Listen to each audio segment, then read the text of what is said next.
প্রতিদিন একই রকম ডিম ভাজি, ডিম পোচ খেতে কিন্তু একদমই ভালো লাগে না, একটু অন্যরকম ভালো লাগে।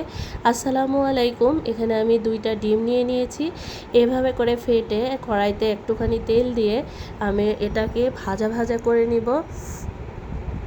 এভাবে করে ছোট ছোট করে পুরো ডিমটাকে আমি ভাজা ভাজা করে নিচ্ছি। একটু মানে হলদে টাইপের হয়ে আসলে আমি এই যে এরকম হয়ে আসলে এটাকে নামিয়ে এক সাইডে রেখে সেম ফ্রাই প্যানে আমি এখানে আরেকটু তেল দিয়ে নিলাম। আর রান্নাটা কিন্তু আমি সরিষার তেলেই করছি।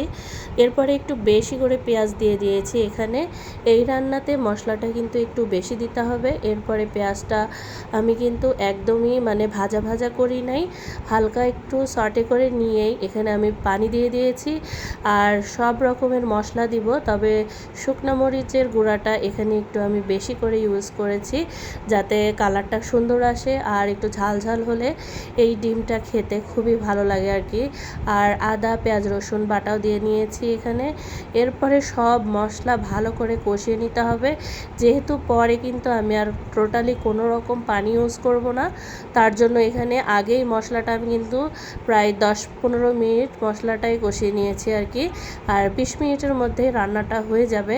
এরপরে আমি এখানে বেশি করে টমেটো দিয়ে দিয়েছি। আপনারা মানে বাজার থেকে কিনে নিয়ে এসে দিতে পারেন। আমি এখানে ফ্রোজেন ছিল, সব সময় তো হাতের কাছে সব কিছু আসলে পাওয়া যায় না। আর এই জন্য আমি একটু ফ্রোজেন করেই রাখি। ধনিয়া পাতা বা এই টমেটো এই টাইপের জিনিসগুলো আসলে অনেক বেশি লাগে, যেগুলি ফ্রোজেন করে রাখলে হাতের কাছে সবসময় ইজিলি পাওয়া যায়। এরপরে টমেটোটা কিন্তু আমি একদম আস্ত রাখবো না, একদম গুলিয়ে দিচ্ছি আর কি। জাস্ট মানে একটা সুন্দর একটা কালার হলেই এখানে আমি ডিম আর উপর থেকে কাঁচামরিচ দিয়ে দিচ্ছি একসাথেই, দিয়ে এবারে ভালো করে মিশিয়ে নিতে হবে। আপনারা বাসায় অবশ্যই ট্রাই করবেন, এই রান্নাটা কিন্তু অনেক বেশি ভালো লাগে। আমার বড় ছেলেটা অনেক বেশি পছন্দ করে এই খাবারটা। ও রুটি দিয়ে অথবা ভাত দিয়ে যে কোনোভাবেই ভালো লাগে। আর সারাক্ষণ ডিম ভাজি মানে অত বেশি ভালো লাগে না। আর এখানে 2টা ডিম দিয়ে এই রেসিপিটা করলে কিন্তু পুরো আমার বাসার সবারই হয়ে যায়।